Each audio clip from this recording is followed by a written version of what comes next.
Hello and welcome to Copycat Recipe Reviews, where we copy other people's recipes to see if we can recreate and if it's as good as they say. Now, as usual, please hit the like and subscribe button.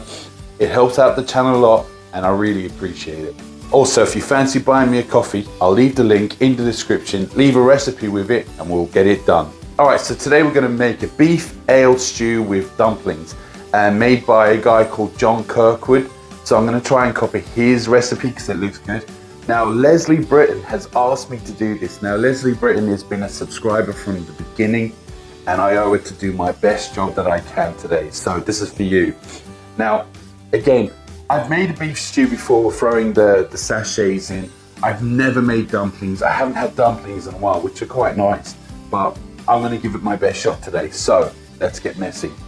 Alright, so these are the ingredients and I literally can't fit them all onto the screen, so I'll have to read them out to you. Alright, so 1 kg of diced beef or 2 pounds, a pint of beef stock, pint of strong brown ale, we've got Newcastle brown ale, we need 2 large carrots or 3 smallish ones, mine are 3, they're quite small, so that's 3. We've got 1 Swede all chopped up into chunks and you'll notice they're all in about the same size.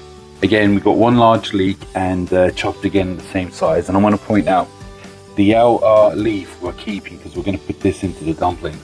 We've got 1 large onion, 4 garlic cloves chopped, half a teaspoon of dried thyme, quarter teaspoon of ground pepper, half a teaspoon of salt, 2 heaped teaspoons of cornstarch or corn flour, and 100 grams of plain or all-purpose flour, which is about 3.5 ounces. Right, first of all, we're going to throw in our 100 grams of flour. Going to throw in our 1 kg of beef. Now we're going to mix this all up because apparently what happens is it helps brown it and it helps thicken up the stew as well.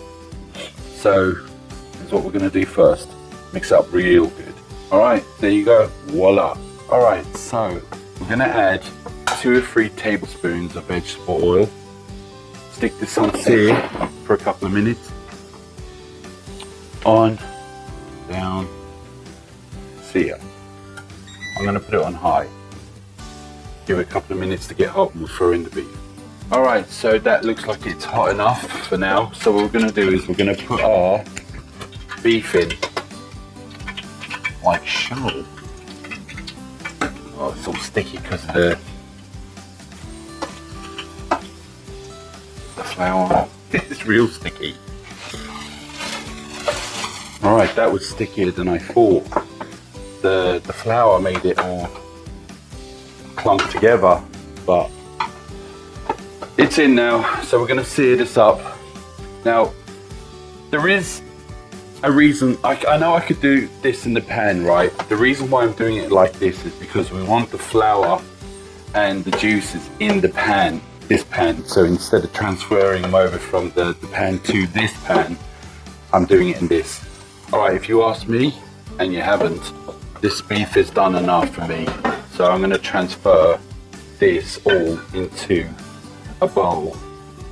All the beef into a bowl. Now we're going to put this back in. There's our beef in the bowl. Now what we're going to do is, we're going to throw in a little bit more oil. I'd say about, I don't know, a tablespoon. I don't need a lot. We're going to sear it up a little bit, just for a second. And then we're going to pour in only a touch. We'll say maybe 100 ml. Maybe half would take, if not a bit more, beef stock. Now we want to get all those juices mixed up, like so. That's why we're doing it in this rather than the pan. Let that heat up for a sec. Next up is our veg. Give them a little bit of a sear, mix it all up.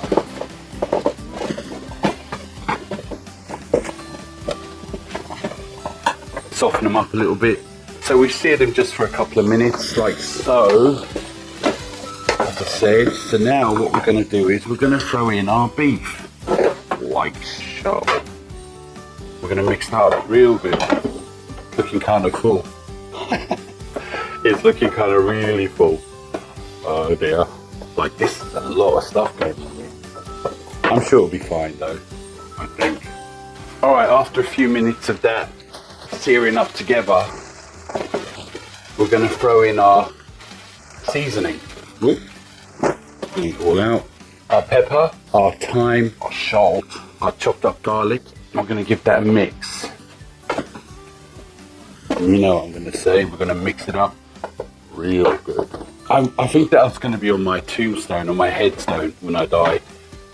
Here lies Del Boy, the best looking guy in the world, and he mixed it up real good. So I'm going to throw in our beef stock. Now I threw in the cornstarch in it, mix it up real good. So I put in 2 teaspoons of cornstarch and 2 teaspoons of water to go mix with it. But in it goes. I'm gonna mix this up real good as well. Making a mess, making a mess. Now in with the beer, or the brown ale. I don't think you're gonna taste the brown ale as such when it's done. I'm not a big brown ale drinker anyway. Alright, we're gonna mix that up. It's nice and full, which is good because I want this to thicken up, and I don't want I'm gonna steam it. I think I'm gonna steam it, and you know, it evaporates as well. So I was a bit worried about not having enough in. Well, I'm a bit worried about having too much in. All right. Now for the final part, really, I'm just gonna give it another mix. Yeah. Make sure everything is all evened out. The herbs and the beef stock and the ale, vegetables, meat. Right, and what we're gonna do is we're gonna try it on steam. Now, normally people put this into the oven, but for 2 hours. But I'm gonna put it on steam. I'm gonna try it. What am I doing? Steam is down here. I'm gonna give it half an hour because, well, I don't know. I'm gonna give it half an hour. So let's steam up.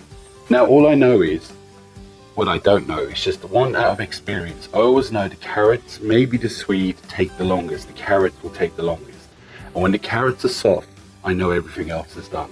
All right, next up for the dumplings, what we're gonna use is 300 grams of self-raising flour, 2 tablespoons of baking powder, not baking soda, baking powder, 175 grams of milk or 6 ounces, 60 grams of butter, 1 large egg, the chopped leek that we left over from the leek we had earlier. Now we've got 100 grams of this beef suet. Now, not only have I not used suet before, I actually have never heard of it before until a few days ago.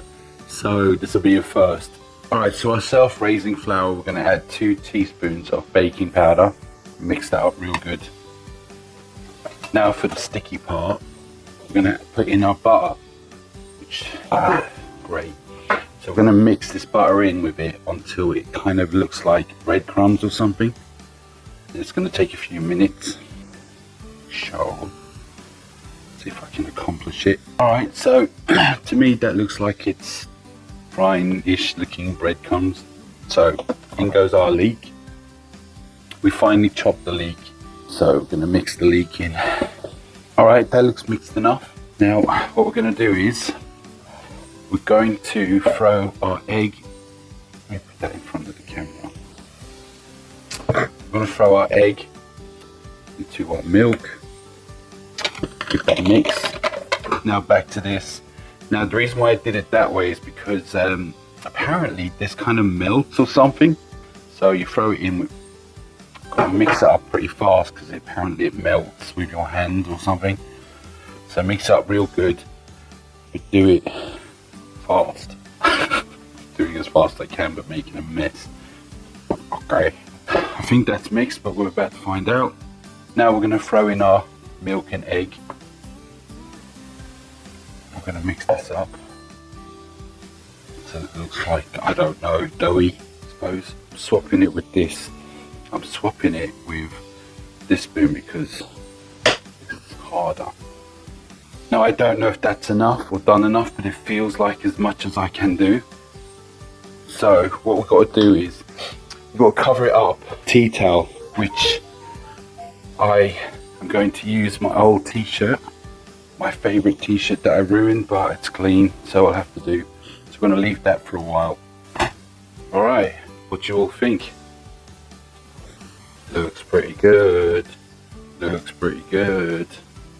Nice and thick, and it smells good. Drop some vegetables at the back, but you know, anyway.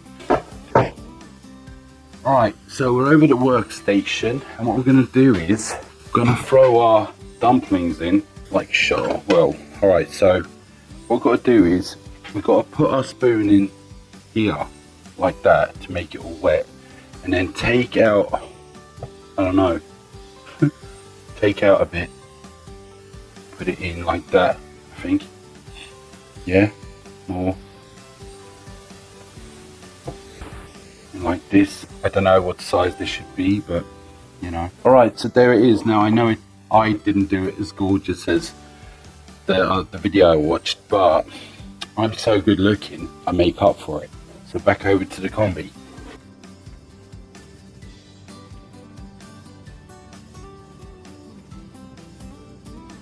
Okay, so I think that's enough. What do you think? Looks good. I don't know if they're too crusty or not, but we're about to find out.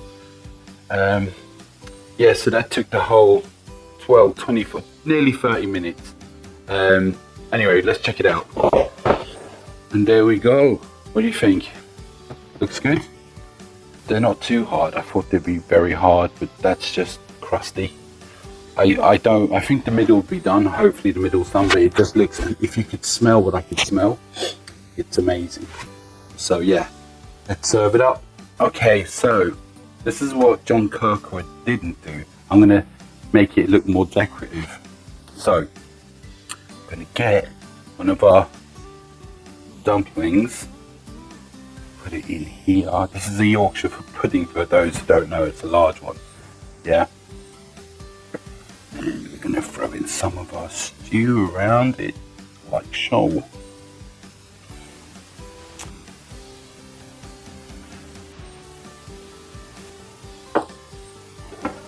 Gonna throw in some mashed potato on the side, like so. Pour some sauce over it, like that. And for a garnish, we're gonna throw in some chopped spring onion. I don't know if this goes with it, but it looks good for the video. I would never probably garnish anything. I just want to eat it straight away, but we're making a video and I've got to make it look good. And green stuff always makes it look good. Or I might overdo it with the onions here. Now I just want to point out, you see how much is there? You see how much is left? Just want to point that out. Now, time for the taste test.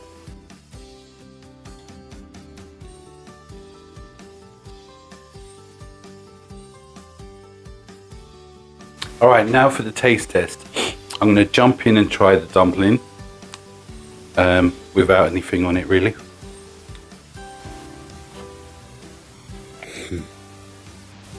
Dumplings are good. I don't know why I don't make these more often. They're really good. Try the carrots and the beef. That stew is so rich. Oh my god. That stew is really good. Oh my god. Anyway, let's try some sauce with the dumpling.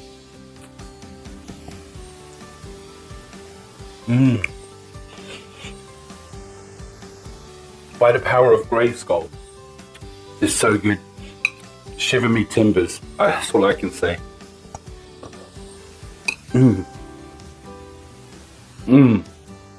Oh, so much of it. There's so much of it could feed a whole family. I will say, all in all, that cost me about between 12 and 15 pounds. But you see how much is there? That's going to last quite a while. So there you go. Taste test done. Beautiful. All right, so there it is. Beef stew with dumplings. Now, I hope you like it, Leslie Britton. I hope it turned out the way you wanted it. It certainly came out the way I hoped for. It's better than I could imagine. It cost about £15. Still got something on my mouth. It cost about £15 and all. There's something I need to point out. When I put it on steam for 30 minutes to wait for the carrots to be done, it actually took 45. Just be aware of that. The carrots were good enough, but I wanted them softer. 45. About 30 minutes for the dumplings and about 15 minutes for preparation, we'll say. So all in all, it's about an hour and a half to make. For me, it's worth it because there's a load there. It's so rich, it's so tasty, it's so thick, and it's beautiful. So thanks for asking me to do it, Leslie.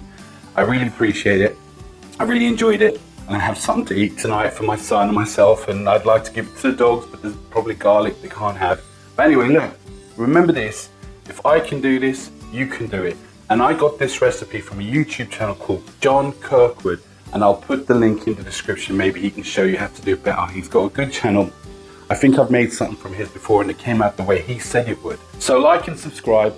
It really helps the channel out. And if you fancy buying me a coffee, leave a link in the description below. And remember again, if I can do it, you can do it. But for now, and until next time,